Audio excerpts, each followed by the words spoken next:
They always came in the small hours, in the deepest, darkest part of the night. He slept well, mostly, but on those nights he would wake, disturbed by their presence, the whispers, the whisperers. The voices he could barely hear, but which filled every space in the room. Beneath the bed, in the windows, echoing down the long unused chimney into the fireplace. The voices that had woken him and that would remain with him till daybreak.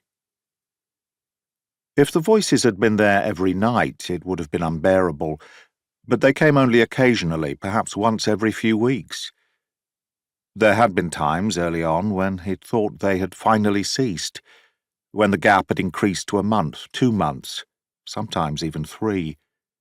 He had thought that finally he was free of whatever condition or curse this might be, but then, for no evident reason, they'd returned, as overwhelming and insistent as ever.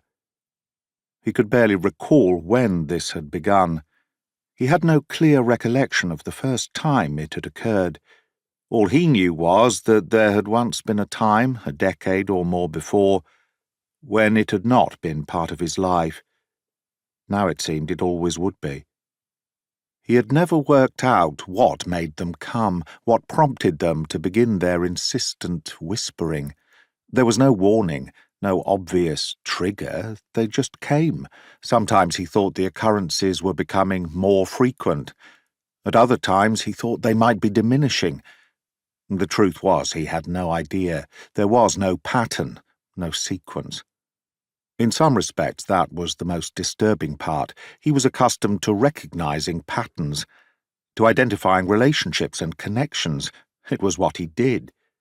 Taking a range of apparently unconnected data and phenomena and translating it into meaning, drawing the lines on the chart to explain why this alignment of stars and planets informed the sequence of human events, explaining why the coincidence of your birth at some random point determined the person you were and the life you could expect to lead.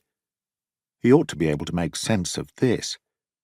He should be capable of finding some correlation that would explain why this was happening, and what it might be telling him about himself, or his life, or his future. For all his efforts, he could find nothing. Just temporal white noise. As far as he could tell, the whisperers came randomly. There was nothing he could do even to predict their arrival, much less prevent it. All he knew was that once the whisperers came, there was no point in trying either to ignore or fight them. If he tried to return to sleep, the whispers would still be there, insistent as ever, not quite inside his head, not quite outside it.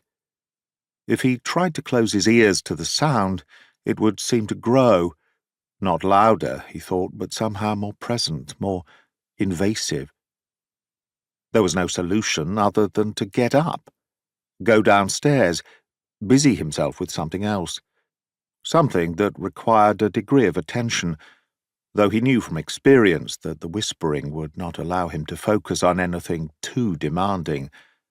The whispering wouldn't cease, not tonight, not until the first light of morning was filtering through the blinds downstairs. He dragged on his dressing gown and stumbled downstairs, pausing in the kitchen to make himself a mug of coffee. He was resigned now to no further sleep before morning, and made his way to the corner of the living room he used as an office. There were a couple of charts he was working on for clients. It was work that required some concentration, but which, after all these years, he could carry out even when his mind was partly elsewhere. The whispers were quieter down here, or at least a little less insistent, but they were still there, still telling him something he couldn't quite discern. He was accustomed to this by now, knowing he would be capable of focusing on the work.